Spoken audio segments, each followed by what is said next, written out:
Halo semuanya, selamat datang di channel Solusi TV. Oke, di video kali ini saya akan coba bagikan tutorial bagaimana cara mengaktifkan Assistive Touch di iPhone. Sebelum lanjut ke tutorialnya, jangan lupa di subscribe dan nyalakan lonceng notifikasinya agar kalian tidak tertinggal video-video terupdate dan juga terbaru dari channel ini. Oke, langsung aja kita masuk ke videonya.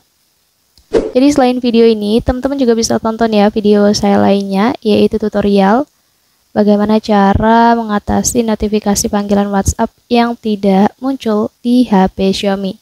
Dan untuk videonya, kalian bisa tonton klik di pojok kanan atas ini. Oke, sekarang kita langsung aja ke tutorialnya ya. Jadi untuk mengaktifkan Assistive Touch pada HP iPhone, kalian masuk aja ke menu pengaturan terlebih dahulu. Kemudian nanti di halaman pengaturan ini, teman-teman scroll aja ke bawah dan di sini kalian pilih aja yang aksesibilitas ya. Di sini kita klik. Kemudian di sini kita pilih aja yang sentuh. Nah, nanti di bagian atas ini ada yang namanya Assistive Touch ya, teman-teman. Untuk mengaktifkan, caranya kan klik aja dan kalian tinggal tap aja di bagian tombolnya ini.